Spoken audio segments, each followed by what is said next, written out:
C appeals and revision में क्या है, ज़्यादा लाइकलीनेस होता है एग्जाम पॉइंट ऑफ व्यू से। क्यों अपील मतलब क्या है, कोर्ट कचहरी की बात हो रही है। और एग्जाम में क्या केस लॉ ओरिएंटेड क्वेश्चन ज़्यादा पूछते हैं ना। और अपील्स के टॉपिक में ही केस लॉ ज़्यादा क्रिएट होता है, क्योंकि जब तक असेसमेंट होता है तब तक तो असेसमेंट ही हो रहा है ना। झगड़ा झगड़ी कब होता है, जब बंदा अपील में आता है, तब हाई कोर्ट जजमेंट आते हैं, सुप्रीम कोर्ट जजमेंट आते हैं, और वो सब एग्जाम पॉइंट ऑफ व्यू से ज़्यादा लाइकली है। इसमें तुम लोग भी देखोगे ना, मैंने असेसमेंट के कम सम्स और अपील्स में ज़्यादा सम्स लिए थोड़े, ओके। और अपील्स के ना मेजॉरिटी सम्स तो अपने प्रैक्टिस मैनुअल में है, लेकिन लास्ट के कुछ क्वेश्चन है ना, वो मैं बताऊंगा तुमको। लास्ट के कुछ क्वेश्चंस है ना, वो कुछ क्वेश्चंस मैंने क्या एक्स्ट्रा नए ऐड किए। बाकी इनिशियल क्वेश्चन तुमको सेम फ्रॉम प्रैक्टिस मैनुअल मिलेगा, but obviously I am not given everything of practice manual, only the selected important questions, okay. तो सी फर्स्ट क्वेश्चन है। अब ये फर्स्ट क्वेश्चन की कहानी इतनी लंबी है ना, ये पूरे को डिटेल में मैं बाद में चाहिए तो रीड कर लूंगा। पहले मैं अपना वर्जन बता देता हूँ इस पूरे क्वेश्चन का। सी इस क्वेश्चन में कुछ ऐसा हुआ है। क्वेश्चन हुआ ना अपील्स का, क्वेश्चन नंबर 1। सी इस क्वेश्चन में क्या हुआ है, स्वीडन में एक कंपनी है डेल्टा नाम की। उन लोग ने इंडिया में सॉफ्टवेयर बेचा है, ओके। और वो सॉफ्टवेयर का उनको पैसा मिल रहा है। अब झगड़ा क्या हो रहा है मालूम है, जब इंडिया वाला जो कंपनी है XYZ, वो लोग डेल्टा को पेमेंट कर रहे हैं, उसमें TDS काटना चाहिए कि नहीं। तो पहले what do you think, TDS काटना चाहिए कि नहीं। ठीक जनरल रूल है, एनआर की हर इनकम पे TDS कटना चाहिए, प्रोवाइडेड वो इनकम इंडिया में टैक्सेबल है। तो if it is accrued in India, if it is liable to be taxed in India, एक और इनकम लायबल है इंडिया में, तो पक्का TDS आएगा। और एनआर का TDS का फेमस सेक्शन है 195, ओके। तो इधर अपने को ये डिटरमाइन करना है कि ये डेल्टा की सॉफ्टवेयर बेचने वाली income, is it deemed to arise in India. If the income is accrued in India, then तो उस पर TDS आना ही चाहिए ना। तो टेल मी इसका क्या रूल है, इनकम इंडिया में अक्रू हुई कि नहीं कैसे मालूम पड़ता है। उसके लिए ना पूरा सेक्शन है, सेक्शन 9। वो एनआर टैक्सेशन में मैं पढ़ाता हूँ, ओके। तो सेक्शन 9 में लिखा है कि बिजनेस जैसी इनकम होती है ना, बिजनेस जैसी इनकम, वो इंडिया में अक्रू हुई कब मानते हैं, अगर एनआर का इंडिया में पी है। अगर एनआर का इंडिया में पी है, then income is accrued in India, लेकिन वो पीजीबीपी इनकम के लिए, PGBP. But for other incomes P का क्राइटेरिया नहीं है। और इधर पता है झगड़ा यही हुआ था। असेसिंग ऑफिसर क्या बोल रहा था कि ये सॉफ्टवेयर के लिए जो पैसा मिल रहा है ना, ये पीजीबीपी इनकम नहीं है, it's a royalty income, it is royalty income. और अगर रॉयल्टी इनकम प्रूव हो गया ना, तो इंडिया में उनका पी ना भी हो ना, तो इंडिया में टैक्स आ जाएगा। किसको टैक्स देने की बात करें, डेल्टा को। ये रियल लाइफ केस है रिलायंस कम्युनिकेशन का। ये जो XYZ बैठा है ना मेरी ड्राइंग में, वो रिलायंस कम्युनिकेशन है। तो ये जो डेल्टा है, उसको इंडिया में टैक्स ना है, तो अगर वो पीजीबीपी इनकम प्रूव होगी तो it will be taxed in India only if they are P. But if it is not PGBP, then it can be taxed in India ऐसे। तो यही झगड़ा है कि सॉफ्टवेयर बेचने को हम लोग पीजीबीपी इनकम बोलेंगे कि रॉयल्टी इनकम।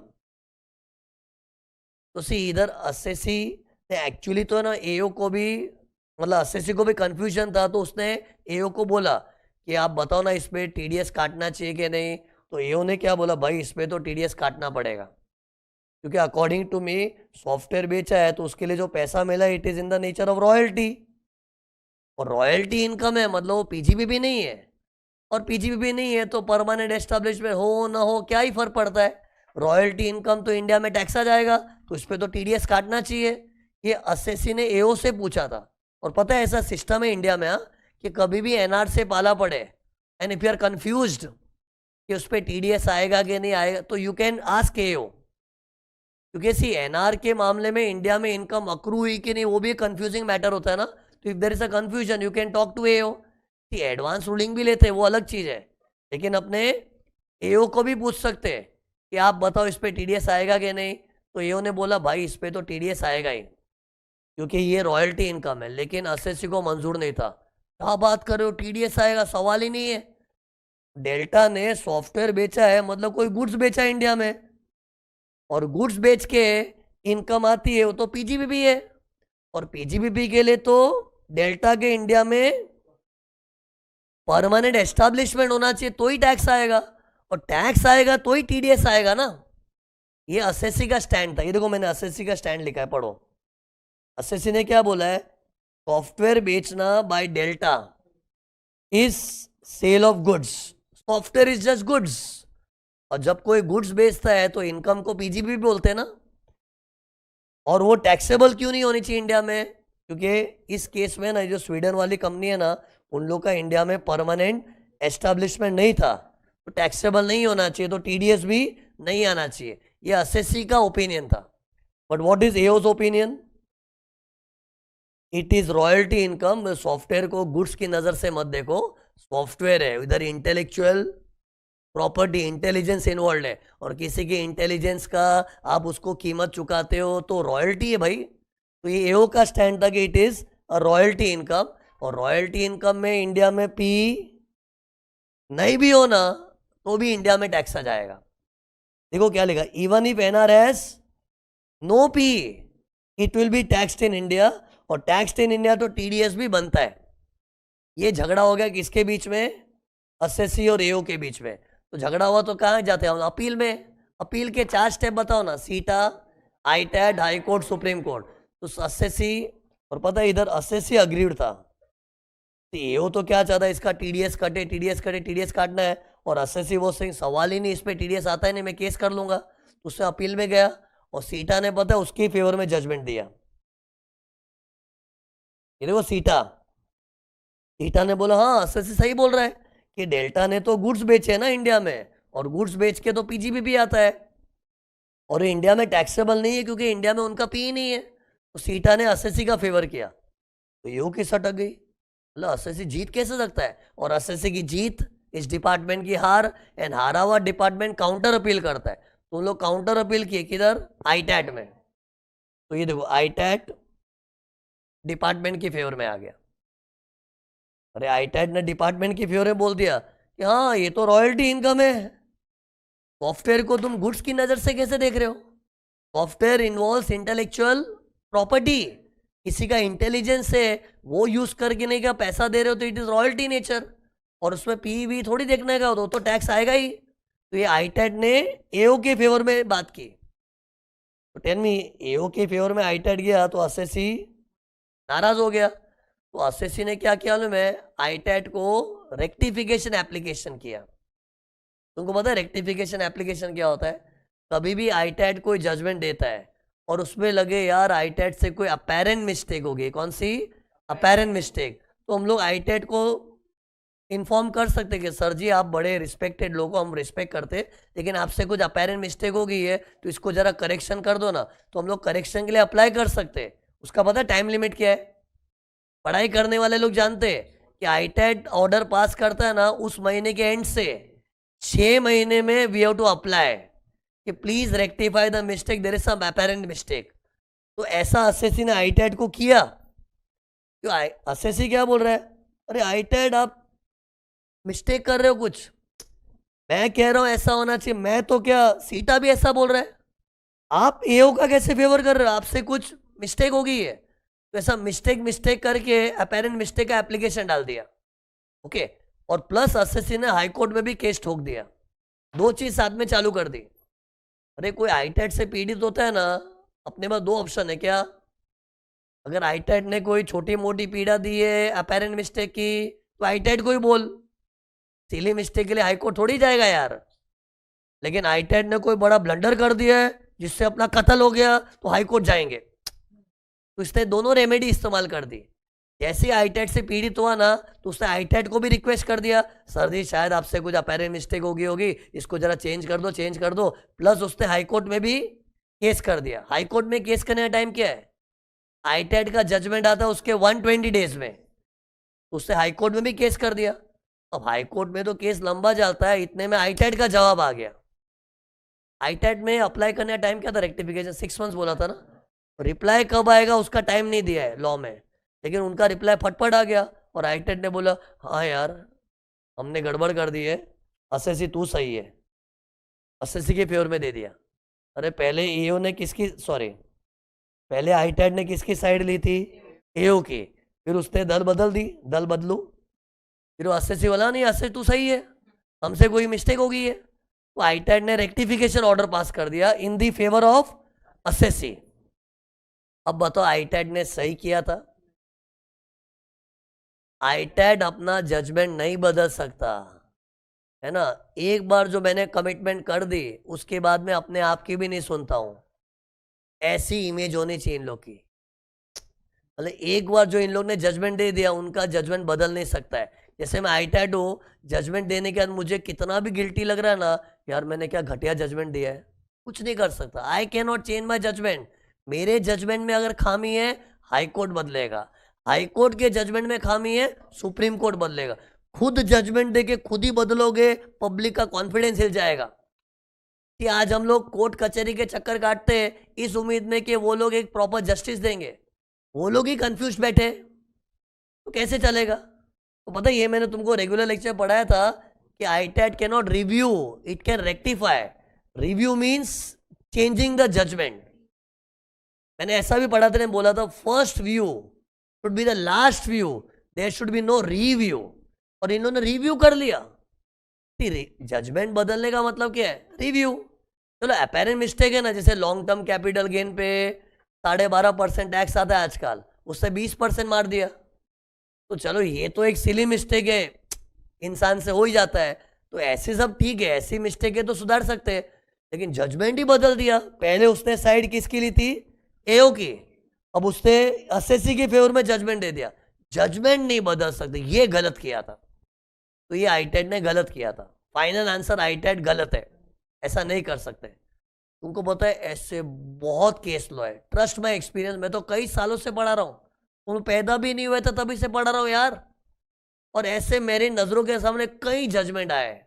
इधर एक स्टैंडर्ड डायलॉग चिपका देना चाहिए, ITAT can not rehear review, ये सब वर्ड लिख देना चाहिए। Okay, it can, their first judgment should be the fast, they can not change the opinion, they can not rehear. Rehear मतलब वापस सुनवाई कर दी, केस वापस खोल के वापस सुनने लगे। पागल हो गया? इतना केस की सुनवाई होने का, जजमेंट दिया, खत्म। You can not rear the appeal, you can not review, you can not change your opinion. ऐसे बहुत केस लो हुए। अभी तुमको जुडिशियल अपडेट का भी मैं वीडियो डालूंगा ना, जुडिशियल अपडेट मई 26 में, उसमें भी ऐसा एक केस आया है। अभी मैं टच नहीं करूंगा क्योंकि मैं मई 26 का जो जुडिशियल अपडेट है वो अलग से एक वीडियो रिकॉर्ड करके डालने वाला हूँ ना, तो उसका अलग डिस्कशन करूंगा। लेकिन अभी से बता रहा हूं कि उसमें भी ऐसा एक पॉइंट आया था रीसेंट केस लॉस में, सेम कॉन्सेप्ट है लेकिन कहानी अलग हो गई। जी इधर है ना, इतने लोग को ये डाउट है सर फिर बाद में एक्चुअली क्या सही है? तो सी, सॉफ्टवेयर बेच के जो पैसा मिलता है ना, वो रॉयल्टी हो भी सकता है, नहीं भी हो सकता, डिपेंड्स अपॉन द टर्म। जैसे सॉफ्टवेयर बेचा है और अपने को सॉफ्टवेयर को मॉडिफिकेशन का पूरा राइट्स वगैरह मिल गया है, भले ऐसे नहीं कि खाली सॉफ्टवेयर को एक्सेस करने मिला है, then it is not royalty. But software मिल गया, अपने को मॉडिफाई करने मिल रहा है, उसके अंदर सब छेड़छाड़ करने, मतलब वो अपनी प्रॉपर्टी की तरह मिल गया ना, देन इट इज रॉयल्टी। लेकिन कोई किसी सॉफ्टवेयर बना, चलो इसको यूज करो, यूज करने का पैसा दे रहे, then it is not royalty. But अगर अपने को सॉफ्टवेयर यूज के साथ उसको मॉडिफाई करने मिल रहा है, छेड़छाड़ करने मिल रहा है, चेंजेस करने मिल रहा है, देन इट इज अपने को किसी का कॉपीराइट ही मिल गया है। ओके, और सी कई वजह से हम लोग भी टैली का सॉफ्टवेयर यूज करते हैं ऑफिस में, तो अपने टैली को छेड़ थोड़ी सकते हैं, टैली का सॉफ्टवेयर यूज करते हैं। और कितने आजकल तो कितने सॉफ्टवेयर बन रहे हैं, मैं खुद मोबाइल में अपना सॉफ्टवेयर यूज कर रहा हूँ, मोबाइल ऐप भी सॉफ्टवेयर है, मेरा लेक्चर ऐप के थ्रू देखते हैं ना कितने लोग, वो भी सॉफ्टवेयर है। मैं उस सॉफ्टवेयर को छेड़ सकता हूँ कि आई एम जस्ट यूजिंग। तो यूजिंग का इनकम नॉर्मल पीजीबी भी होता है। पर अगर मेरे को सॉफ्टवेयर मिल गया, किसी सॉफ्टवेयर बना के दिया, देखो शिरीष सर आपके वीडियो लेक्चर के लिए हमने एक ऐप बना के दे दिया है, अब ऐसा ऐप है आपको इसके अंदर जो चेंज करना है करो, मतलब मॉडिफिकेशन का राइट्स मिल गया, मतलब कॉपीराइट ही मिल गया, देन इट इज रॉयल्टी। तो plain use of software where you can just enjoy the software does not amount to royalty. ऐसा भी डिस्कशन जुडिशियल अपडेट में होने वाला है, याद रखना, इसलिए मैं थोड़ा स्ट्रेस करके बता रहा हूँ। लेकिन अगर सॉफ्टवेयर का प्लेन यूज नहीं मिला है, सॉफ्टवेयर मिला, उसको छेड़ो, जो करना है करो, हमने तो बनाया, आपको रिवैम्प करके जैसा करना है कर दो, तो अपने को पूरा कॉपीराइट मिल गया, then the consideration is royalty. पर क्या पड़ता है, रॉयल्टी बना तो इंडिया में विदाउट पी भी टैक्स आ जाएगा। तो एनीवेज, इस कहानी के अंदर अपने को ये नहीं एक्चुअली घुसना है, सर फिर बताओ ना इसका क्या करें, वो नहीं, अपने को इधर क्या पढ़ना था, आईटेट जजमेंट नहीं बनाना चाहिए, कहानी में मत घुस।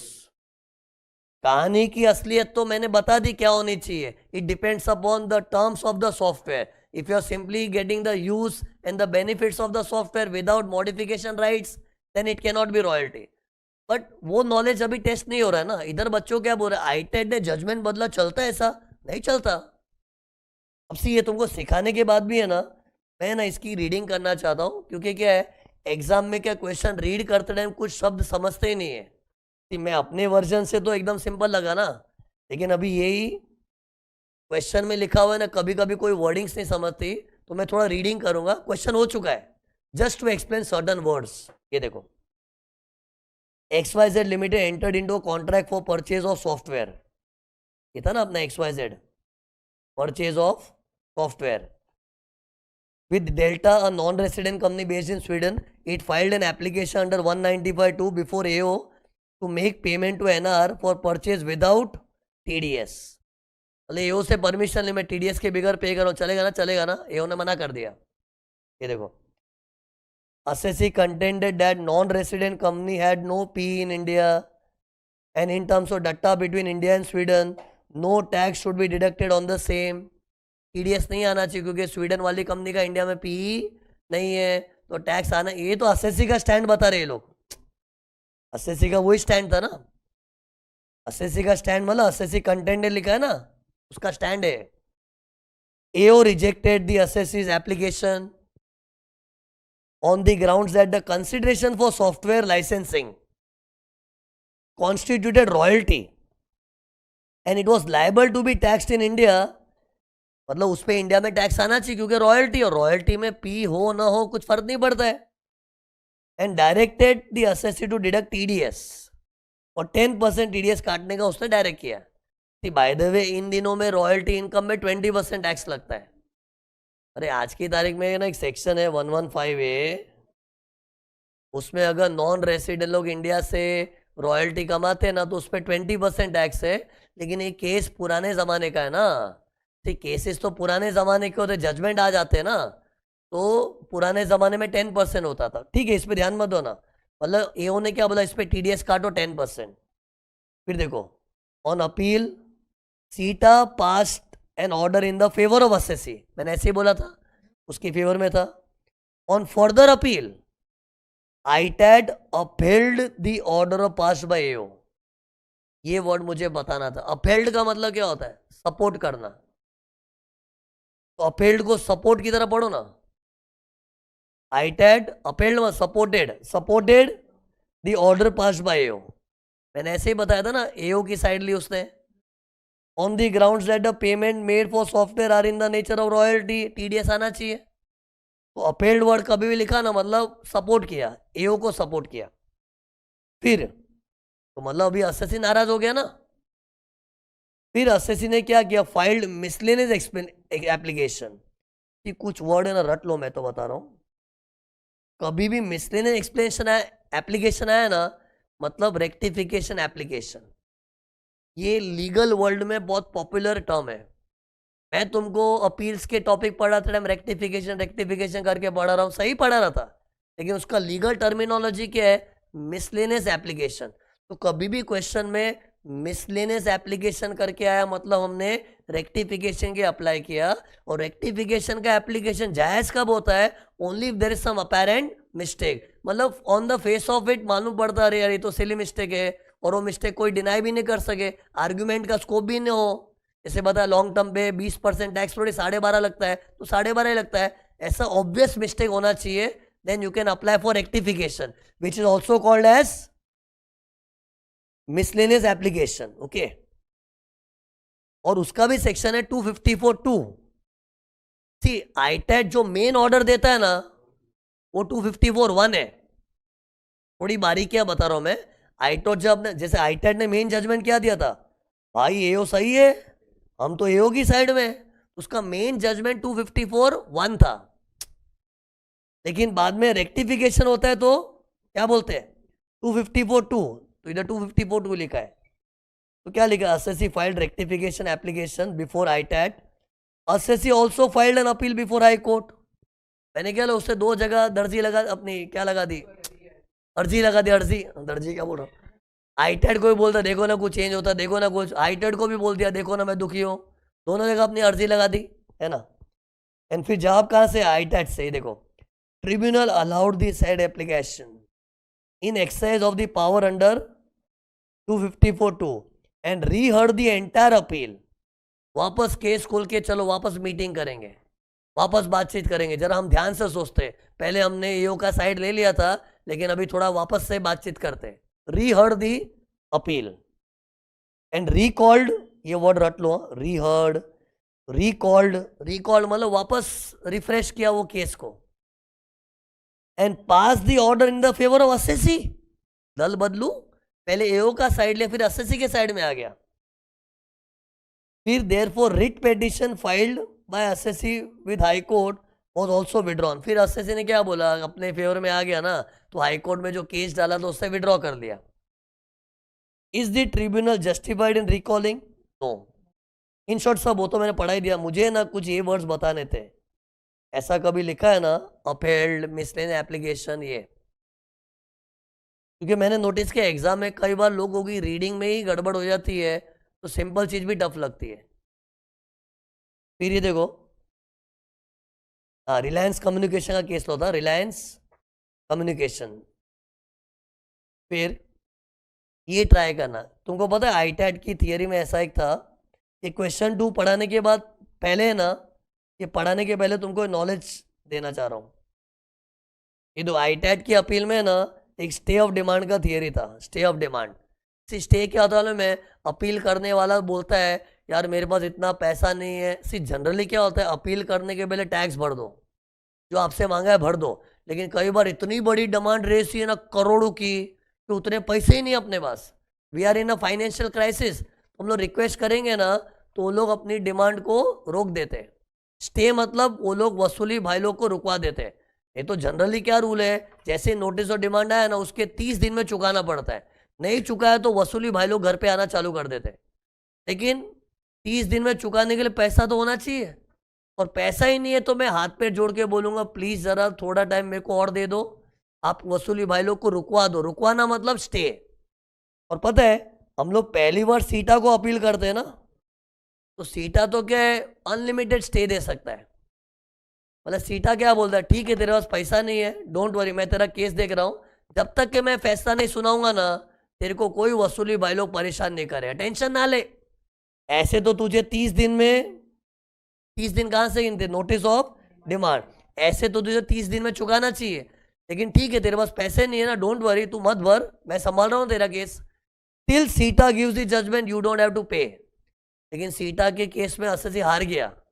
अब हार गया उसके बाद सिर पे तलवार लटक रही है कि यार मैं तो केस हार गया, अब तो मुझे पैसे देने पड़ेंगे, क्योंकि मुझे इनिशियल स्टे मिली थी सीटा के जजमेंट तक, लेकिन सीटा में तो मैं हार गया, अब तो मैं सीटा के जुरिस्डिक्शन से भी बाहर आ गया।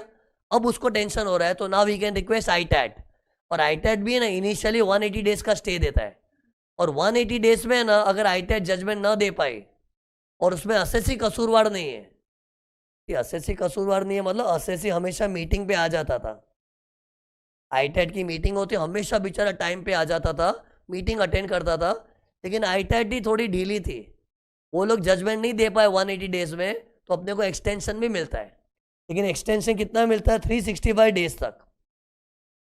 और इसके बाद अगर अभी भी आईटैट का जजमेंट नहीं आया तो उसके बाद स्टे नहीं मिलती, इसके बाद स्टे नहीं मिलती है। और एक्ट में लिखा भी है, अब चाहे कोई भी रिस्पॉन्सिबल हो, जजमेंट आईटैट का नहीं आया उसमें, चाहे एसएससी कसूरवार है कि हम कसूरवार है, कोई भी कसूरवार हो, अब स्टे आगे नहीं बढ़ेगी। 365 is the maximum stay which we can grant, ऐसा रूल था। अब इस क्वेश्चन में देखो क्या हुआ था, एक एसएससी ने आईटैट को स्टे के लिए रिक्वेस्ट किया था, लुक हियर, तो आईटेट ने उसको इनिशियली 180 डेज का स्टे दिया, ओके, लेकिन 180 डेज में वो लोग जजमेंट नहीं दे पाए। फिर आईटेट को रिक्वेस्ट किया कि भाई आपने जजमेंट नहीं दिया तो स्टे को बढ़ा दो, तो बढ़ा भी दिया 365 डेज, अभी भी जजमेंट नहीं दिया। और पता है आईटेट जजमेंट क्यों नहीं दे रही थी? उनकी ऑफिस ही आधे टाइम बंद पड़ी रहती थी।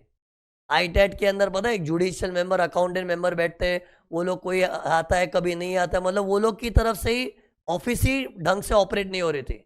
और कभी एओ लोग भी मीटिंग वीटिंग अटेंड नहीं करते थे। तो असेसी अकेला मीटिंग में आके क्या करेगा? आईटेट की मीटिंग में कौन होता है? 2 आईटेट के आदमी होते हैं, जुडिशियल मेंबर, अकाउंटेंट मेंबर, एक असेसी एओ होता है। तो असेसी तो आके खड़ा हो जाता था, लेकिन उन लोग कोई आते नहीं थे, तो जजमेंट देने में डिले हो रहा था। और ऐसे करते करते 365 डेज खत्म। अब असेसी रिक्वेस्ट कर रहे भाई मेरे को और स्टे चाहिए, और स्टे चाहिए, दे ही नहीं रहे। और वसूली भाई लोग ने वसूली की कार्रवाई भी शुरू कर दी। असेसी की सटक गई। असेसी कौन था? Pepsi foods. तो असेसी ने बोला ये गलत हो रहा है यार, 365 डेज मेरा ऐसे फिजूल में वेस्ट कर दिया, मेरा तो स्टे ही लैप्स हो गया, अब आप वसूली की कार्रवाई कर रहे हो, ये गलत है। चलो मैं अगर लापरवाह हूँ, मैं आईटेट की मीटिंग अटेंड नहीं करता हूँ, तो मैं कसूरवार हूँ, लेकिन आप लोग की गलती के कारण टाइम निकलते जा रहा 365 डेज खत्म हो गया, अब तुम लोग बोले स्टे खत्म, अब आपको टैक्स भरना पड़ेगा, इट्स रॉन्ग। तो एसएससी ने केस ठोक दिया। और पता है सुप्रीम कोर्ट ने क्या बोला? Although in the act it is clearly written what, कि 365 डेज के बाद order of stay shall stand vacated. Supreme Court बोली although in the act it is clearly written के order of stay shall stand vacated, but ऐसा करना अन्याय हो जाएगा। और हम तो सुप्रीम कोर्ट की गद्दी पे बैठे, हम अन्याय किसी का नहीं होने दे सकते, एक्ट में ही गड़बड़ है, तो हम तो एसएससी के फेवर में जजमेंट देंगे। और सी कभी कभी इन लोग एक्ट की बाउंड्रीज को ही क्रॉस कर देते हैं if it is hurting the constitution of India. See अजीब क्या लगे स्टूडेंट को? अरे एक्ट को तोड़ के सुप्रीम कोर्ट कैसे जा सकता है यार? उसी सुप्रीम कोर्ट क्या, हमने इनकम टैक्स एक्ट को तोड़ा लेकिन कॉन्स्टिट्यूशन को रिस्पेक्ट किया है। पता है भारत में बहुत सारे एक्ट्स है, लेकिन सब एक्ट का बाप कौन है? Constitution of India. माना सुप्रीम कोर्ट को क्या है, लॉ बदलने की इजाजत नहीं है, उनको लॉ के दायरे में रह के ही जजमेंट देना है, लेकिन उनके लिए लॉ मतलब इकलौता इनकम टैक्स एक्ट नहीं है, उसका बाप भी है, कौन? Constitution India. तो इधर है ना, इनकम टैक्स एक्ट के हिसाब से देखने जाए ना तो 365 डेज के बाद स्टे एक्सटेंड हो ही नहीं सकता है। मतलब प्योर इनकम टैक्स एक्ट को मतलब क्लोज्ड माइंड से देखे, हाँ 365 डेज का स्टे एक्सटेंड ही नहीं होगा, तो एक्सटेंड होना ही नहीं चाहिए। लेकिन उन लोग क्या एक नैरो व्यू नहीं रहते। इनकम टैक्स एक्ट है, ठीक है, with due respect to that, now constitution of India, और कॉन्स्टिट्यूशन इंडिया में लिखा है कोई भी लॉ एसएससी को इनजस्टिस फेस करवा रहा है, उसके साथ नाइंसाफी करवा रहा है, तो लॉ गया भाड़ में, कॉन्स्टिट्यूशन की सुनो। और कॉन्स्टिट्यूशन इंडिया के अपने राइट्स को प्रोटेक्ट करता है, तो इधर ह्यूमन राइट्स वो सब मैटर अराइज हो गया ना। इससे सुप्रीम कोर्ट ने बोला भाई जो इनकम टैक्स में लिखा है भाड़ में गया, इसका स्टे एक्सटेंड कराओ, इसके ऊपर वसूली की कार्रवाई की ना, रुकवाओ, एसएससी का कोई फॉल्ट ही नहीं है। और इस केस में क्या ग्रॉस आईटेट का ही नेग्लिजेंस था, उनकी ऑफिस ही बंद थी। ये देखो इधर लिखा है क्वेश्चन में, दे वर फंक्शनिंग इंटरमिटेंटली, मतलब कभी ऑफिस चल रही है कभी बंद रही है। अरे सोचो ना, मैं आईटेट में 1-2 महीना तो ऑफिस ही बंद पड़ी है, तो गया टाइम ना। मतलब इन लोग ऑन एंड ऑफ वर्क कर रहे थे, ऑन एंड ऑफ, ऑन है, कभी चालू है कभी बंद है कभी, तो ये क्या तरीका लगा रखा यार? तो एसएससी को तो एकदम ही गलत लगा। और ऐसी सरासर ना इंसाफी है ना, तो भाड़ में क्या इनकम टैक्स एक्ट का प्रोविजन, कॉन्स्टिट्यूशन ऑफ इंडिया जिंदाबाद। तो सुप्रीम कोर्ट ने इनकम टैक्स लॉ के अगेंस्ट जजमेंट दिया, बट कॉन्स्टिट्यूशन को प्रोटेक्ट करते हुए। ओके, ये केस जब मैं डिस्कस आधे बच्चे लोग सर इनकम टैक्स एक्ट में लिखा है तो भी सुप्रीम कोर्ट कैसे कर सकती है? जा सकते हैं if it is hurting the constitution of India. Okay, as a supreme court हमें लॉ के दायरे में रह के जजमेंट देना ना, और हमारे लॉ मतलब इनकम टैक्स एक्ट नहीं है, all laws of India including the main father constitution of India. तो इधर ये वाली कहानी दी हुई है, इधर देखो लिखा ही था उसको 180 डेज का स्टे मिला था, है ना। एंड फिर बाद में बेंच, आईटेट की जो बेंच होती है ना, उसमें 2 लोग बैठते हैं, judicial member, accounting member, they were not functioning properly. मतलब ये देखो, 1 जैन को उसको स्टे मिला था और 1 फेब 26 तक तो इन लोग ढंग से काम ही नहीं करे, 1 साल तो इधर ही बर्बाद हो गया। तो उसने उसको एक्सटेंशन ही मिला था, देखो 1 साल का 365 डेज का एक्सटेंशन ही मिला था, लेकिन 365 डेज समाप्त हो गए और उसका तो स्टे वेस्ट हो गया ना। सी एसएससी के लिए एक दिन कीमती है कि चलो मेरे को और टैक्स भरने की थोड़ी और मोहलत मिल गई। तो एक्चुअली तो टैक्स कब भरना होता है? Within 30 days from the date of notice of demand. और उसको टैक्स भरने के लिए और मोहलत मिल रही है, तो उसके लिए तो एक एक दिन कीमती है। और वो दिन रात प्रे करता है, यार मेरे को जब तक मैं टैक्स ना भरूं, मेरे फेवर में ही जजमेंट आ जाए तो मुझे भरना ही ना पड़े। तो उसके लिए एक एक दिन कीमती है और ये लोग टाइम पे टाइम बर्बाद कर रहे हैं, तो ये उसके साथ इनजस्टिस हुआ था। तो ये केस कौन सा था? पेप्सी का, पेप्सी फूड्स, है ना। तो ये देखो, द प्रोविजन इज आर्बिट्ररी, मतलब इनकम टैक्स एक्ट के प्रोविजन को आर्बिट्र, और इनकम टैक्स एक्ट में लिखा भी है 365 डेज के बाद तेरा कसूर नहीं भी है, मतलब हमारा भी कसूर है तो भी कुछ नहीं कर सकते। ये क्या है? आपका मतलब डिपार्टमेंट की तरफ से भी फॉल्ट है तो भी, अरे असेसी फॉल्ट में असेसी टाइम पास करता है तो उसमें 365 डेज वेस्ट हो गया तो असेसी इज एज फॉल्ट। बट एक्ट में तो क्या लिखा है, मतलब it will be vacated even if assessee fault में नहीं है, ये एक्ट में लिखा हुआ भी है। हाँ? तो ये चीज आर्बिट्ररी है, सुप्रीम कोर्ट बोले। क्या लिखा है एक्ट में? इवन इफ असेसी तेरा फॉल्ट नहीं है, हम लोग को पता है 365 डेज के बाद खत्म हो जाएगा, तो ये गलत है ना, ऐसा थोड़ी है। असेसी अगर सही तरीके से कोऑपरेटिव है, डिपार्टमेंट लोग काम ढंग से नहीं कर, आईटैट की तरफ से कुछ रिस्पॉन्स ही नहीं आ रहा है, तो it is not assessees fault और उसमें स्टे वेकेट नहीं होना चाहिए। एनीवेज, ये क्वेश्चन क्या एक बार पास्ट पेपर में आ चुका है, लेकिन क्या पॉपुलर क्वेश्चन है ना, इसलिए एक बार करवाना पड़ता है। पढ़ाते टाइम मेरे मन में भी चल रहा है कि काफी लोग को पता भी है और एक बार एग्जाम में आ भी चुका है, थोड़े चांसेस कम लग रहे हैं, लेकिन ठीक है, क्या भरोसा, कभी रिपीट भी हो जाता है, भरोसा नहीं है। फिर क्वेश्चन नंबर 5 देखना। क्वेश्चन 5 की कहानी इधर है, ये देखो। एक असेसी था, असेसी का नाम देख लो, यूरेनस एलएलपी, कोई पार्टनरशिप हो में एलएलपी एलएलपी। इन लोग का ऑर्डर पास हुआ था 143 में। रेगुलर असेसमेंट हुआ मतलब क्या, रिटर्न फाइल करते तुरंत स्क्रूटिनी आ गई और पकड़े गए हम लोग। और ऑर्डर देखो कैसे पास हुआ था, जो भी हमने रिटर्न में इनकम दिखाई थी उसमें 2 चीज को जोड़ा गया था। कौन सी 2 चीज? अनएक्सप्लेन्ड इन्वेस्टमेंट और excess interest. You know unexplained investment क्या है?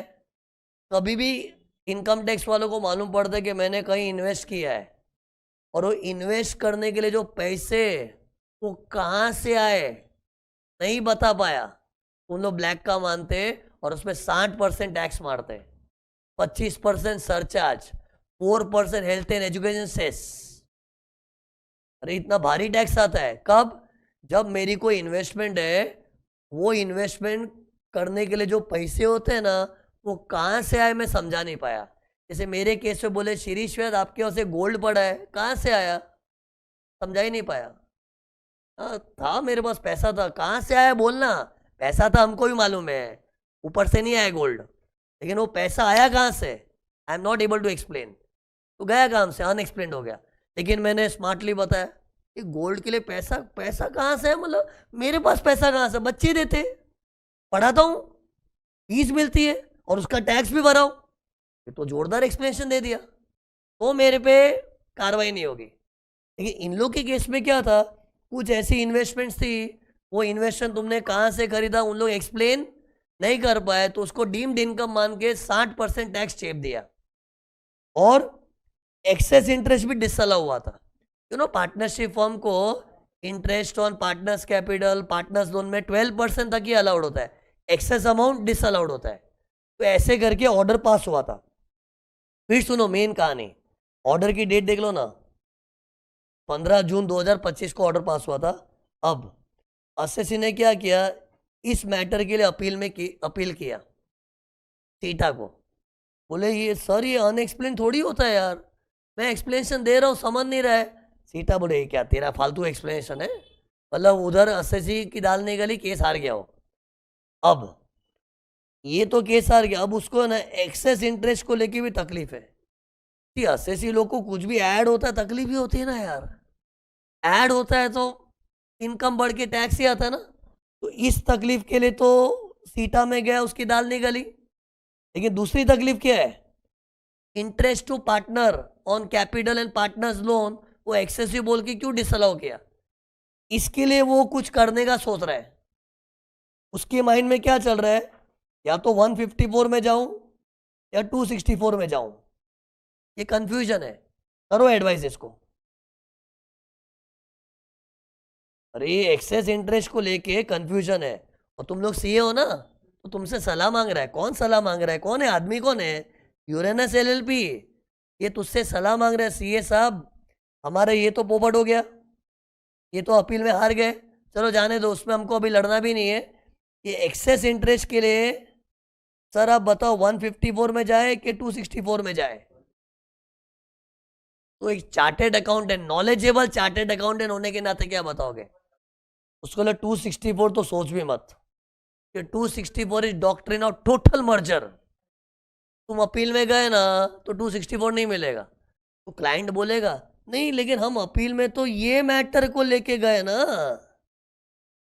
लेकिन तू वो मैटर भी लेके गया ना, तू टोटली अपील में मर्ज हो गया है। 264 के तो तेरे लिए द्वार बंद है, वो तो बता था doctrine of total merger.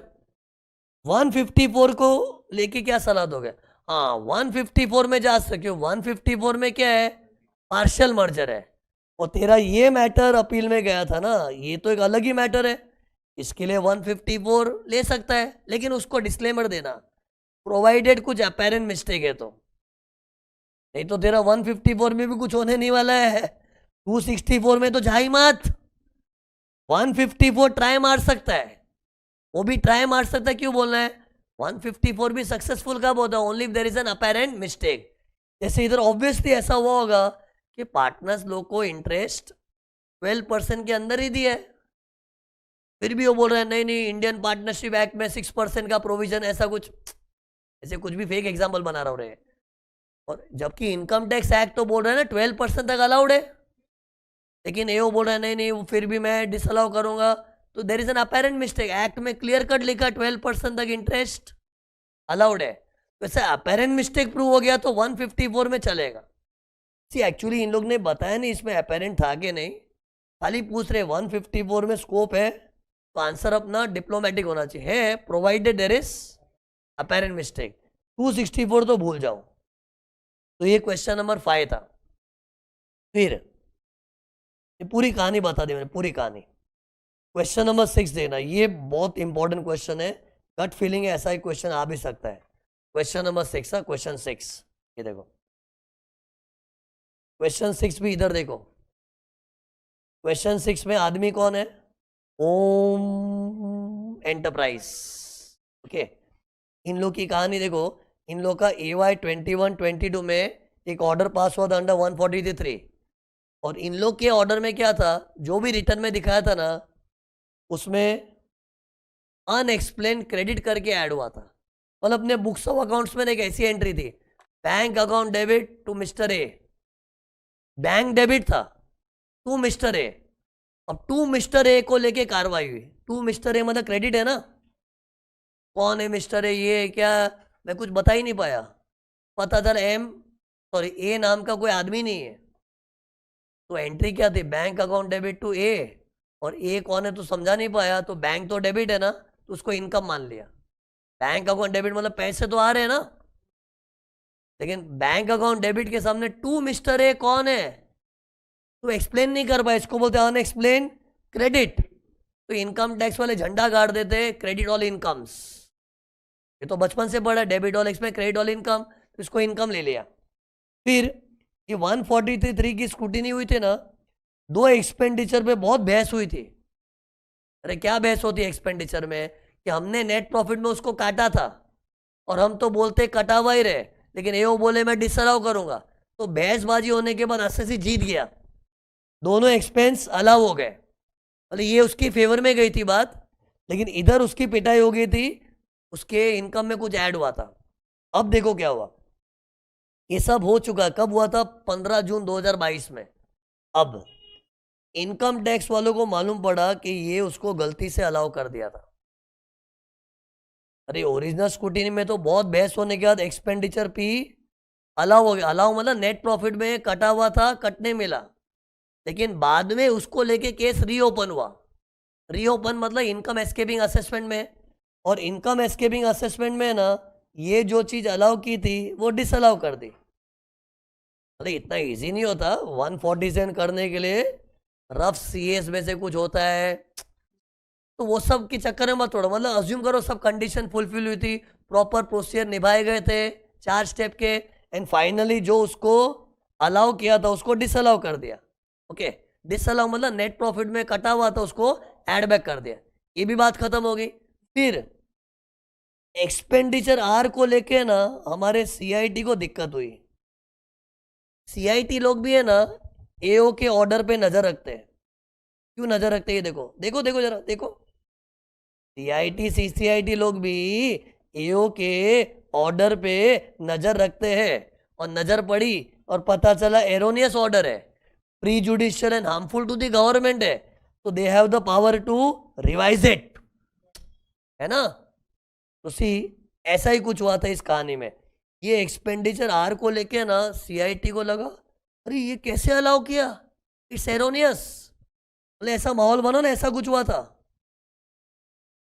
CIT ने देखा भाई ये ऑर्डर के अंदर, ऑर्डर ही था ना, ये देखो ये देख ऑर्डर ही था ना, ऑर्डर, उसमें एक्सपेंडिचर आर अलाउ हुआ था। सी अलाउ होता है तो असेसी को मजा आया, लेकिन सीआईटी की राय क्या है कि वो एरोनियस है और गवर्नमेंट का घाटा हो गया, तो वो उसको रिवाइज करना चाह रहा है। ये देखो रिवाइज करना चाह रहा है, और उससे रिवाइज कर भी दिया। रिवाइज कैसे करते? वो ऑर्डर के अंदर ऐसे वाइटिंग मार के कुछ नहीं करते। ये कौन से ऑर्डर में एरर था देख के बता, 143 एओ के ऑर्डर में। तो सीआईडी लोग क्या एक नया कागज बनाते हैं 263 का, उसमें लिखते हैं कि एओ के ऑर्डर में कुछ ब्लंडर हो गया था, एरर हो गया था, तो उसको हम चेंज करके नया कागज बना रहे हैं, उसको रिविजनरी ऑर्डर बोलते हैं 263।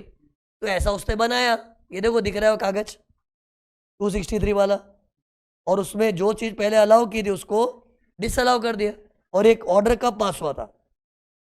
17 अगस्त 2025 को। क्वेश्चन क्या पूछ रहा है, ये 263 हुआ तो हुआ, लेकिन क्या टाइम पे हुआ है कि टाइम के बाद हुआ है?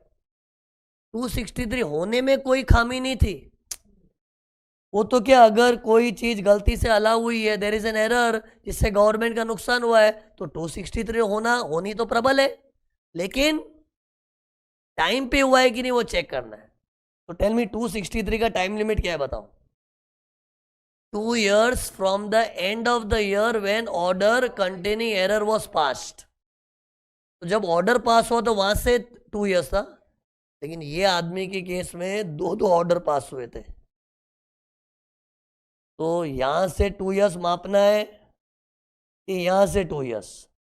कि जो बच्चा 263 का जानकार है, यूट्यूब वाले बच्चों, जो बच्चे 263 के जानकार है उनको ये जानकारी होनी चाहिए। 263 का टाइम है 2 years from the end of the year when the order was passed, but there are two orders, so which order? Main order के 147 order, it depends upon error कहाँ है। आंसर ये होना चाहिए, सी मैंने सवाल क्या पूछा बच्चों, इस ऑर्डर से 2 साल गिनना है, इस ऑर्डर से, तो बच्चों का आंसर कैसा होना चाहिए? सर वो तो डिपेंड करता है ना, ऐसे आंसर तो बोलो बोल। हाँ क्या डिपेंड करता है? कि वो एरर कहाँ है। तो सीआईटी ने एरर जो देखा वो किसमें था? एक्सपेंडिचर आर, जो कभी 147 का मैटर बना ही नहीं। 147 की रीओपनिंग हुई थी एक्सपेंडिचर पी को लेके, और सीआईटी सीसीआईटी को पी से तकलीफ नहीं है, आर से तकलीफ है, और आर के लिए तो 147 हुआ ही नहीं था, तो or is a matter remaining in the main order, तो यहां से 2 years गिनूंगा। अगर CIT बोलता ना, इसमें कुछ लफड़ा हो गया यार। इसमें P में मतलब पहले अलाउ हुआ तो उसको डिसअलाउ किया, लेकिन ढंग से डिसअलाउ नहीं किया यार। ये कोई ढंग है? ढंग से डिसअलाउ नहीं किया, मतलब P में ही नुक्स निकाल रहा है, तो फिर ये वाले ऑर्डर को भेज लेंगे। तो इट डिपेंड्स अपॉन CIT को जो एरर मिला है, एरर पर्टेन्स टू व्हाट। तो इस क्वेश्चन में error is of expenditure or which is not a matter of 147, it is a matter of the main order. तो यहां से गिनेंगे, तो गिनो यहां से, यहां से देखो, यहां से देखो, इसकी डेट देखो। एक्चुअली ऑर्डर की डेट है ना, ऑर्डर पे लिखी होती है। ये जो मैंने बॉक्स बनाया ना, मतलब ऐसे इमेजिन करो, ये ऐसे पेपर है, डॉक्यूमेंट है कुछ। तो टेल मी, यहां से गिनो।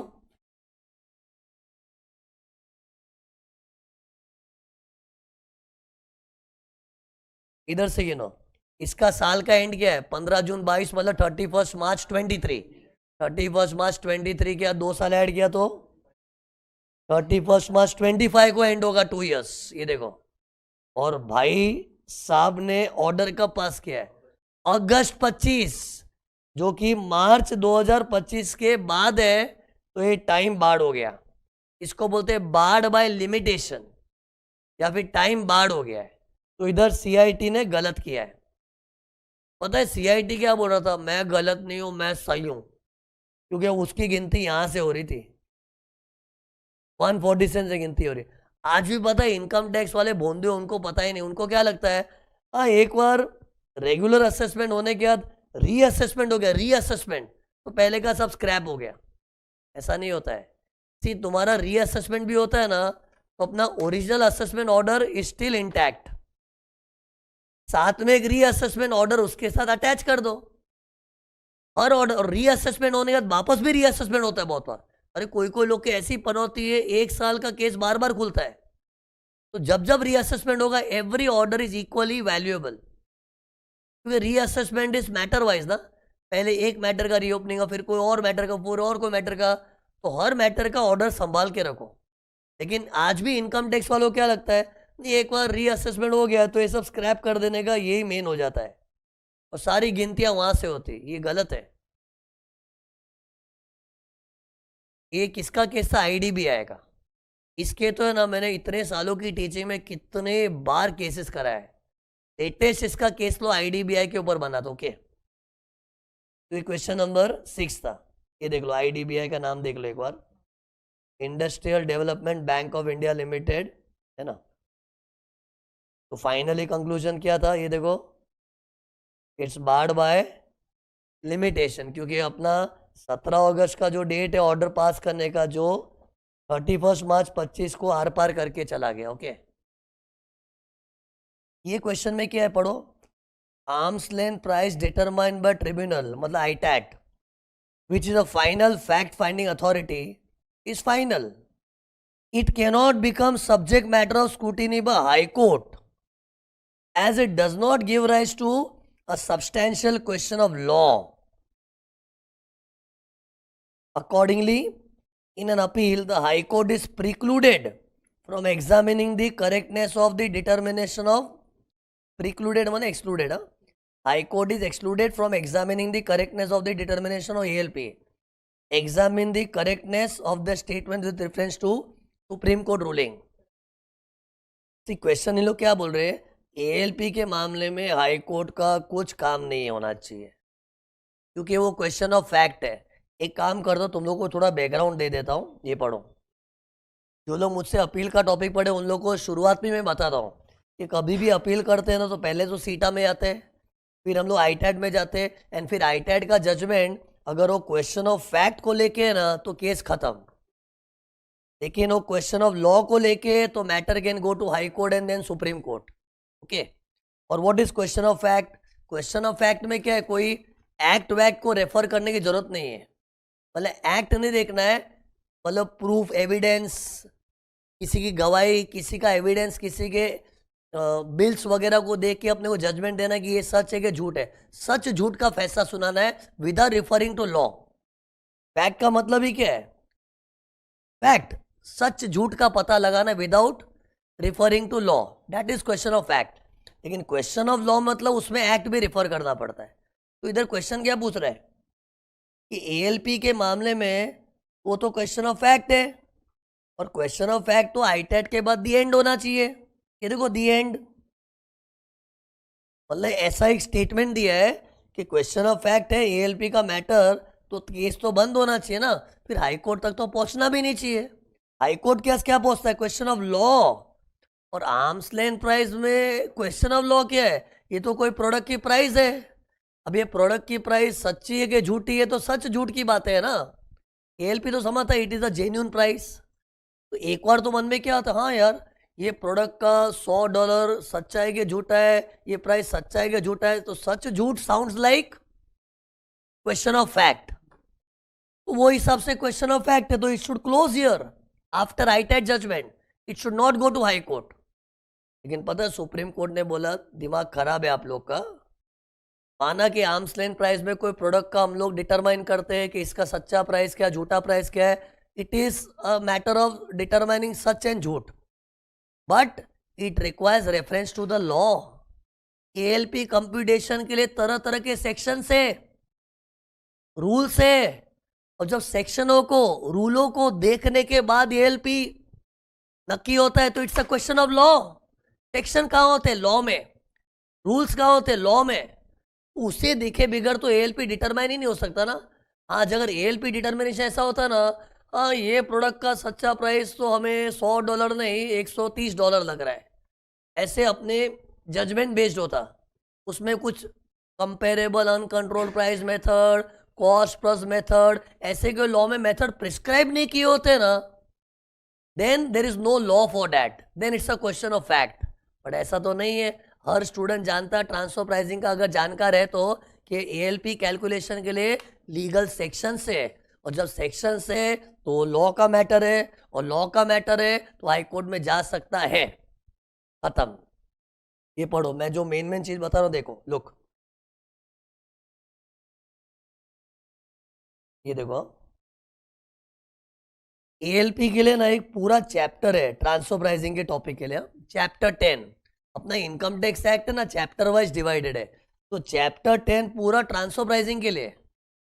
और उसके अंदर there is a group of section 92 से लेके 92F, एंड फिर there are rules also, rule 10A to 10E। पता है मैंने इनको रेड में क्यों लिखा है, ये अपने आंसर के 4 चांद लगाएगा कि अपने को आंसर में क्या कन्विंस करना, भाई ये क्वेश्चन ऑफ लॉ है। लॉ मतलब एक्ट, एक्ट मतलब सेक्शन, तो बच्चे को ये सब हाईलाइट करना पड़ेगा। तो इतना भी लिख दिया ना एग्जाम में, भाई एएलपी के लिए chapter 10 has to be referred from income tax act, there are sections, there are rules from income tax rules 1962, so these things are written in law, so obviously it's a question of law, and whenever there is some substantial question of law, high court has a role to play। तो पहले जो statement दिया तो not correct था। Statement में क्या दिया था, हाई कोर्ट का कोई काम नहीं ये सब में है। ये सुप्रीम कोर्ट ने जजमेंट दिया in the case of SAP labs India private limited. Okay, तो ये क्वेश्चन खत्म हुआ। फिर क्वेश्चन नंबर 9 देखना, इसकी कहानी है ना थोड़ी बहुत गोल गोल घुमा के दिया है। इसको मैं ना बेस्ट है ना अपने ड्राइंग के थ्रू पेश करता हूँ। क्वेश्चन 9 हो रहा है, क्वेश्चन 9 लुक, ये देखो स्टोरी की तरह लो इसको। एक ऑर्डर पास किया था एओ ने 15 दिसंबर 2023 को, and the order was found erroneous by CIT. See AO लोग काम करते हैं ना, उस पर निगरानी कौन रखता है, सीआईटी सीसीआईटी लोग, और उनको मालूम पड़ा कि कुछ एरर है और उससे गवर्नमेंट का नुकसान हुआ तो उसको 263 में रिवाइज कर दे। तो वैसा ही कुछ क्वेश्चन है। तो there was an order pass by AO which was erroneous, what happened, CIT ने उसको रिवाइज कर दिया। रिवाइज करने के लिए ऑर्डर पास होता है ना 263, कब किया, डेट पे ध्यान देना, डेट के ऊपर ही क्वेश्चन है। 15 दिसंबर को मेन ऑर्डर पास हुआ था, लेकिन उसके अंदर कुछ एरर था तो उसको सीआईटी ने रिवाइज कब किया, 26 मार्च 2026 को। ओके, फिर इसके बाद वो क्या हुआ, ये 263 में मालूम है सीआईटी ने क्या बोला, ये एरर ही इतना थर्ड क्लास है ना, ये ऑर्डर को फाड़ो, एओ को बोला तो वापस से असेसमेंट कर। ठीक, कुछ एरर तो ऐसे होते हैं ना, उसमें एओ का मेन ऑर्डर को फाड़ते नहीं है, एक नए कागज पे कुछ लिखा पढ़ी करके काम सलट जाता है। लेकिन कभी कभी एरर ही ऐसा डेंजरस है, ये क्या किया है, खत्म, फाड़ के फेंको। एओ को बोला वापस से असेसमेंट कर। जैसे टीचर लोग कैसे बच्चों को डांटते हैं, होमवर्क ढंग से नहीं किया, पेज फाड़ दिया, बोले वापस सम सॉल्व कर गया, तो वैसा ही कुछ हुआ था। 263 में CIT directed AO to make fresh assessment. ये देखो, CIT directed AO to make fresh assessment. तो ये बोला ठीक है सर, मैं वापस करूंगा, मैंने असेसमेंट एरोनियसली किया था, वापस से करूंगा। तो उससे वापस से असेसमेंट चालू किया। और पता है जब कभी वह असेसमेंट होता है 142 वगैरह सब आता है, इंक्वायरी 142 याद है ना, राय नोटिस वो सब था, तो एओ ने वो कार्रवाई चालू कर दी है। देखो, फ्रेश असेसमेंट प्रोसीडिंग चालू हुआ और उसके लिए एक नोटिस अंडर 142(1) भी इशू किया था। नोटिस अंडर 142(1) में क्या क्या होता है, रिटर्न भरो, अकाउंट्स प्रोड्यूस करो, इन्फॉर्मेशन। तो इधर कुछ इन्फॉर्मेशन मांगने की बात आई। मतलब एओ ने बोला कि भाई हमको सर ने बोला है कि हमने असेसमेंट जो किया था एरोनेसली वापस से करने का बोला गया है, तो उसके लिए हमको कुछ इन्फॉर्मेशन सप्लाई कर। उसके लिए 142(1) नोटिस भेजा, जो एसएससी को मिली। और एसएससी को ये नोटिस देख के शौक लगा कि क्यों, इन्फॉर्मेशन किसके लिए चाहिए और विच ईयर। तो एओ ने बताया भाई इस साल के लिए। अरे भाई इसका तो ऑर्डर हो गया था ना अपना। बोले नहीं, वो मेरे बॉस ने बोला कि एरोनियस है, तो मेरे को वापस से फ्रेश असेसमेंट करने का आदेश आया है। बोले ये सब कब हुआ, मुझे तो पता ही नहीं। मतलब SSC was completely unaware of erroneous order को 263 में अटैक करके रिवीजन का एक्शन हुआ। He was totally unaware. SSC को तो कब मालूम पड़ा, जब एओ ने फ्रेश असेसमेंट का प्रोसीजर चालू किया ना, उसमें जब 142(1) की नोटिस आई, तो एसएससी एक बार शॉक में, 142(1) क्यों, ये तो उस ईयर के लिए है जिसका मेरा असेसमेंट ऑर्डर एओ ने पास कर दिया है। And he was unaware of the fact that 263, बोले 263 का मेरे पास तो कुछ ऑर्डर ही नहीं है, मेरे पास भी तो 263 का ऑर्डर होना चाहिए ना।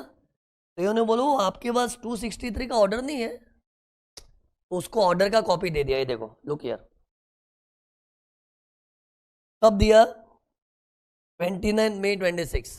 मतलब क्वेश्चन का माहौल कुछ ऐसा है कि 263 हो भी गया था, पर एसएससी के हाथ में उसकी कॉपी नहीं थी, है ना। मतलब उसको वो कॉपी कब मिली, जब फ्रेश असेसमेंट का आदेश एओ ने फॉलो किया, उसके लिए जब 142(1) नोटिस भेजा, तब एसएससी ने अपना वो फीलिंग एक्सप्रेस किया कि आई एम अनअवेयर ऑफ 263, मेरे पास तो ऐसा कोई कागज आया ही नहीं। ओके, एक्चुअली एकदम अनअवेयर तो नहीं बोल रहा हूँ, 263 होता है तो एसएससी को अपॉर्चुनिटी बीइंग हर्ड देना पड़ता है, बट अपॉर्चुनिटी बीइंग हर्ड के बाद जो मेन कॉपी तो मिला ही नहीं ना, तो एसएससी थॉट के वो तो ऐसी सीआईटी मुझसे बात करने को बुलाया होगा। ये पॉइंट नोट करना, 263 में एसएससी को अपॉर्चुनिटी बीइंग हर्ड देनी पड़ती है, तो वो भी हुआ होगा। लेकिन आफ्टर दैट 263 का ऑर्डर पास हुआ, तो हमें भी तो मिले ना कॉपी, ये एसएससी ने बोला। और उसको वो कॉपी फिर इवेंचुअली कब मिली, 29 में 26 को मिली। वो एओ ने बोला चल तेरे को नहीं मिला था, मैं तेरे को कॉपी देता हूं। उसको कॉपी दिया, डिस्पैच किया, रख अभी तो। अब क्वेश्चन क्या आ रहा है कि 263 एसएससी अभी क्या झगड़ रहा है, वाह 263 का ऑर्डर मुझे अभी मिला है, जो 2 इयर्स के बाद चला गया। हम तो सुने हैं 263 2 इयर्स में होना चाहिए, 2 इयर्स में होना चाहिए, और ये देखो, फील द गैप। अभी एसएससी के नए नाटक चालू हो गए। पहले तो बोला हमको तो 263 मिला ही नहीं, उसने बोला तो उसको दे दिया। ये देखो, किस डेट को दिया, 29, डेट पे ध्यान दो ना, 29 मई 26 को मिला। अब उसके नाटक क्या है, 29 मई 26 को 263 मिल रहा है। ऑर्डर कब पास हुआ था, जिसके अंदर एरर था 15 दिसंबर 23। तो ये तो 2 साल के बियॉन्ड हो गया। और आपके 263 सेक्शन में क्या लिखा है, 2 इयर्स 2 इयर्स 2 इयर्स। ये तो मुझे तो 2 इयर्स के बाद मिला है। मिलना इंपॉर्टेंट नहीं है, 263 पास होना इंपॉर्टेंट है। सी उससे लेट मिला, उससे 2 इयर्स डिसाइड नहीं होता है। 263 में 2 इयर्स पता है कि नहीं यूट्यूब बच्चों, 2 इयर्स के अंदर ऑर्डर पास होना चाहिए, पास। रिसीव कब हो रहा है वो रेलेवेंट नहीं है। तू पासिंग देख, पास कब हुआ था, बोलना मुझसे 26/3/26, वो टाइम पे हुआ कि नहीं वो देखो। मतलब गिनती ऐसे होनी चाहिए, लेकिन 80 से ऐसे गिन रहा है कि हमको तो बहुत लेट मिला है। टेल मी एक बार 2 इयर्स काउंट करके बताओ ना इसका। End of the year when erroneous order was pass, तो इसका end of the year is 31 March 24, और वहां से अगर 2 साल पकड़ेंगे तो 31 मार्च 26, ये डेट तक ऑर्डर पास होना चाहिए। और ये देखो परफेक्टली उसके पहले ही था। Passing should be with in 2 years, लेकिन एसएससी ने क्या आरोप लगाया, ये पासिंग वासिंग नहीं, receiving should happen in 2 years, और उसका रिसीविंग 2 इयर्स के बाद हुआ था एक्चुअली। 2 इयर्स अपना कब खत्म हुआ, 31 मार्च 26, और उसको रिसीविंग कब हुआ, 29 में। तो दैट्स नॉट रॉन्ग, तो बस खत्म। एसएससी का contention is invalid because 263 doesn't mandate that order should be received by the assessee within 2 years. It simply says order should be passed. See, passing और receiving में फर्क है। पास मतलब क्या है, जब सीआईटी ने अपने हाथों से वो कागज बनाया ना, ये 263 का पेपर है, वो कागज बनाया, उसमें एक तारीख डाली थी, वो तारीख कौन सी थी देखो, 26/3/26, वो तारीख डाल के कागज बन गया ना, मतलब ऑर्डर पास हो गया। This should happen in 2 years. बाद में वो कॉपी एसएससी के हाथ लेट आई, बाद में आई, उसके लिए हम रिस्पॉन्सिबल नहीं है। ओके, तो ये देखो राइट चीज मैंने इधर हाईलाइट की है। 2 इयर्स ऐसे गिनते, देखो ये देखो मैंने ऐसे बोला होना है ना ये, और वो टिक क्यों किया, टिक मार्क मतलब सही हुआ है। और एसएससी क्या बोल रहा था, ऐसे गिनो, और ऐसे गिनना रॉन्ग है। ओके,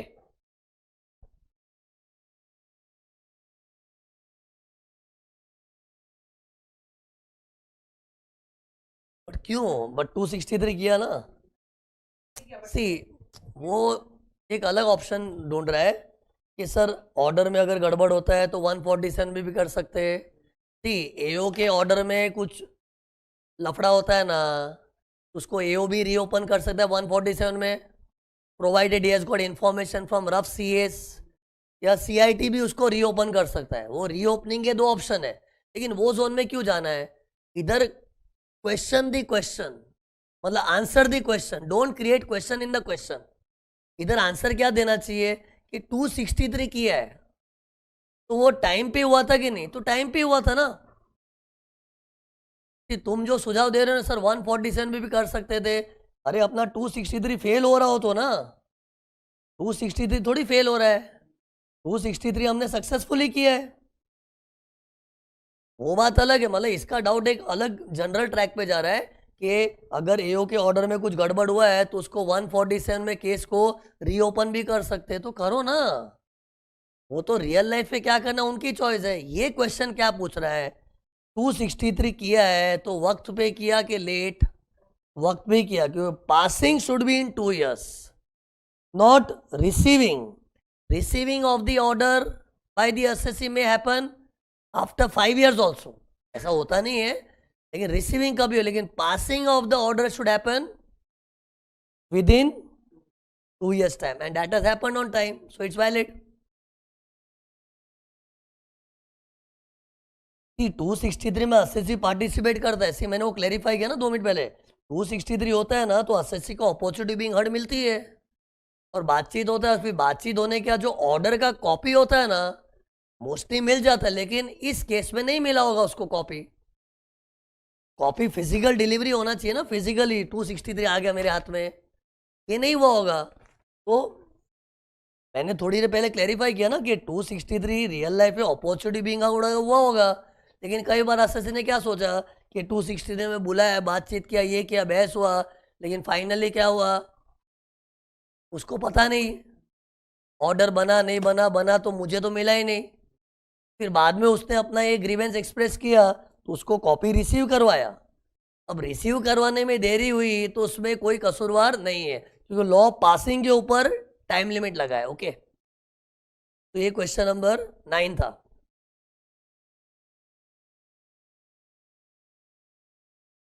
एओ जो फ्रेश असेसमेंट करेगा ना, ओके, वो fresh assessment will be under that same section 143, okay. एक जनरल क्वेश्चन आ गया, सुनो। कभी भी एओ को फ्रेश असेसमेंट का टाइम, फ्रेश असेसमेंट बोलते वापस से करो, उसका भी 12 मंथ्स का टाइम होता है from this passing and of the year. Passing देखो 263 का पासिंग कब हुआ था, बता कब पासिंग हुआ था, 26/3/26, उसका एंड ऑफ द ईयर के बाद 12 महीना। मतलब ये जनरल बात करो, यूट्यूब वालों सुनो, क्वेश्चन खत्म हो चुका है। जनरल पॉइंट है कि कभी भी एओ लोग को आदेश मिलता है ये काम करो, असेसमेंट वापस से करो, तो जो आदेश वाला ऑर्डर पास होता है ना, उस साल के एंड से 12 महीने में फ्रेश असेसमेंट करना पड़ता है। एनीवे से जनरल क्वेश्चन था, बराबर। सी जैसे एसएससी को ये कॉपी मिला, तो एसएससी का इधर तो क्या ऑब्जेक्शन था, 263 टाइम पे नहीं हुआ है, तो वो तो गलत है ना, वो तो मैंने बताया टाइम पे हुआ है ना, क्योंकि टाइम पे हुआ है कि नहीं उसके लिए passing should happen with in 2 years. अब उसका एक दूसरा डाउट है, लेकिन सर अगर 263 अगर एसएससी को पसंद नहीं है तो अपील भी तो कर सकता है ना, आईटेट में आ सकता है वो। लेकिन ये बातें क्यों छेड़नी है, क्वेश्चन क्या पूछ रहा है कि एसएससी का ये जो दावा है कि मुझे 2 ईयर्स के अंदर ऑर्डर रिसीव ही हो जाना चाहिए था, वो गलत है। यस, सी अगर ये फ्रेश असेसमेंट होता है ना, एओ तो करेगा ही, लेकिन एसएससी बोल रहा है नहीं नहीं मैं तो 263 को मानता ही नहीं हूँ, मैं तो लड़ूंगा, तो वो आईटेट में अपील कर सकता है। 263 से कोई भी नाराज है तो you can go to ITAT, तो मैंने पढ़ाया था ना। But see these are all general points arising now. Main what was the question on whether 2 years के अंदर जो काम हुआ है सही था कि नहीं, सही हुआ है ना, जो passing should happen in 2 years, okay. तो ये क्वेश्चन 9 था। फिर अब क्वेश्चन नंबर 11, ये आखिरी क्वेश्चन है, क्वेश्चन नंबर 11। क्वेश्चन नंबर 11 पढ़ने के पहले ना तुमको एक नॉलेज देना पड़ेगा। ये देखो, हाई कोर्ट में केस करने के रूल्स पता है तुम लोगों को, तो ही मैं सिखा पाऊंगा। इसी लोग हाई कोर्ट के पास कब जाते हैं, जब आईटेट ने कोई जजमेंट दिया है उसमें मजा नहीं आया और वो क्वेश्चन ऑफ लॉ है, तब हाई कोर्ट में आते हैं, फिर नहीं जमा तो सुप्रीम कोर्ट में आते हैं। तो सी इमेजिन आईटेट ऑर्डर पास किए and it is on question of law, order की एक कॉपी एसएससी को मिलती है, एक कॉपी सीआईटी को, इन दोनों में से नाखुश है वो हाई कोर्ट में आता है। बाद में क्या होता है मालूम है, मैंने पढ़ाया हुआ है सब यार। फिर हाई कोर्ट क्या करती है, कोई भी केस है तो उसको सीधा एक्सेप्ट नहीं कर लेती है, फिल्टरिंग करते, फिल्टरिंग। उन लोग देखते हैं कि चलो किसी ने केस तो किया लेकिन केस में दम है कि नहीं, अगर दमदार केस है, वाह मानना पड़ेगा केस में दम है, सोचना पड़ेगा, तो इन लोग केस एक्सेप्ट करते हैं। लेकिन लगा कोई चिंदी केस है, ये क्या फालतू केस है, हम लोग ये फालतू चीज़ के लिए बैठे क्या, हट रिजेक्ट, ऐसा होता है, मैंने पढ़ाया था। तो सी अगर उनको लगा ना केस में दम है तो इन लोग अलाउ करते, वरना रिजेक्ट करते। अब सुनो, ये कैसे डिसाइड होता है कि केस में दम है कि नहीं, सब्सटेंशियल मतलब दमदार केस, दमदार मतलब कोई ऐसी चीज है जिसके लिए लॉ में कुछ क्लैरिटी नहीं है, या फिर कोई ऐसा मैटर है जिसके लिए पुराने कोई जजमेंट्स अवेलेबल नहीं है, एक यूनिक सिचुएशन आ गया, मतलब देख के लगे यार ये सिचुएशन तो कुछ अलग ही है यार, ऐसा लगना चाहिए। लेकिन वो लगवाने के लिए ना उनको पहले क्वेश्चन फॉर्मुलेट करना पड़ता है। मीन्स हाईकोर्ट ये प्रोटोकॉल फॉलो करती है, पहले इन लोग क्या करते हैं, दुखियारा तो क्या अपने स्टाइल में दुख बोले, मेरे को अच्छा नहीं लगा, मजा नहीं आया, मजा नहीं आया, हाँ ठीक है, जो भी तेरे को मजा नहीं आया उसको उन लोग क्या करते हैं, एक लीगल लैंग्वेज में फ्रेम करते हैं, उसको बोलते हैं फॉर्मुलेटिंग द क्वेश्चन। उससे बहुत फर्क पड़ता है, क्योंकि एसएससी तो क्या, जो अपील करने वाला तो अपना दुनिया भर का रोना धोना पेश कर देगा, हमें ये अच्छा नहीं लगा, ये नहीं। फिर हाईकोर्ट बोलती है मुद्दा क्या है, लिखते हैं उसको, फिर इन लोग उसको प्रॉपरली लीगल लैंग्वेज में ड्राफ्ट करते हैं, इसको बोलते हैं फ्रेमिंग और formulating the question of law. फिर इन लोग देखते हैं क्या केस में दम है कि नहीं, अगर दमदार है तो एक्सेप्ट करेंगे। अब देखो ये क्यों बोल रहा हूँ, इस क्वेश्चन में देखो क्या हुआ था, ये जो हाइपर लिमिटेड है ना, आईटेट में हार गया, तो इन लोग ने हाई कोर्ट में केस किया, और हाई कोर्ट ने किया है ये सब चीजें नहीं की। कौन सी? अरे हाई कोर्ट क्या करते अभी बताया ना मैंने यार, क्वेश्चन को फ्रेम भी नहीं किया, कुछ किए बिगड़ ही जजमेंट दे दिया, बोला हाँ जो हाईटेड ने बोला सही है। ये देखो क्या लिखा, पढ़ो। assessee filed appeal to jurisdictional high court by framing substantial question। But ये फ्रेमिंग assessee ने किया था। assessee खुद भी अपनी स्टाइल में फ्रेम करता है, लेकिन assessee का फ्रेमिंग इंपॉर्टेंट नहीं है, हाई कोर्ट का। सी assessee तो अपने लेमैन लैंग्वेज में डालेगा, जैसे अपने थोड़ी इतने लॉ के ज्ञानी है, अपने तो लेमैन की जनरल लैंग्वेज में अपने क्वेश्चन को फ्रेम कर दिए। तो assessee ने फ्रेमिंग किया था। बाद में देखो हाई कोर्ट ने क्या किया, without framing the question at the time of admission of appeal, issued notice, heard both the party, decided the appeal, affirming the order of tribunal। Means ITAT ने जो डिसीजन दिया था उसको लगा वो आईटेड का जजमेंट फाइनल है। लेकिन ये इसमें व्हाट वाज द लैप्स, क्या बोला मैंने, what was the lapse, what was the lapse, question of law को फ्रेम ही नहीं किया। और वो फ्रेमिंग तुमको लग रहा है इस फ्रेमिंग क्या भाई, फ्रेम करके मालूम पड़ता है कि क्वेश्चन में दम है कि नहीं। कई बार क्या assessee लोग अपना दुखड़ा रो रहे होते हैं ना, लगता है बहुत सीरियस मैटर है, सीरियस मैटर है, लेकिन उसको जब लीगल लैंग्वेज में ड्राफ्ट करते it doesn't sound so serious, it should be rejected, but that high court didn't do, so that's wrong. ये देखो मैंने इधर तुम लोग के रेफरेंस के लिए लिखा भी है, पढ़ो। फॉर्मुलेटिंग द क्वेश्चन का मतलब क्या है, converting general issues raised by appellant into a precise legal question. ये करना हाई कोर्ट के लिए मैंडेटरी है। फिर उसके बाद अगर केस में दम लगा तो एक्सेप्ट करो, लेकिन ये चीज इन लोग ने नहीं की तो हाई कोर्ट गलत है। ये देखो फाइनल कंक्लूजन देख लो, high court is not justified since it did not decide the appeal in conformity with the mandatory procedure। what is the mandatory procedure? whenever someone files the appeal, उसके दुखों को समझ के उसको फॉर्मुलेट करो legal language में, फिर अगर सब्सटेंशियल है तो ही केस एक्सेप्ट करो, वरना रिजेक्ट करो। लेकिन ये प्रोटोकॉल फॉलो ही नहीं किया, इसलिए हाई कोर्ट गलत है। ये किस केस में जजमेंट आया था, ए एस्टेट प्राइवेट लिमिटेड। ओके, तो ये अपना आखिरी क्वेश्चन था अपील्स के टॉपिक में, तो अपने अपील्स एंड रिवीजन के क्वेश्चन भी समाप्त हो गए। ओके।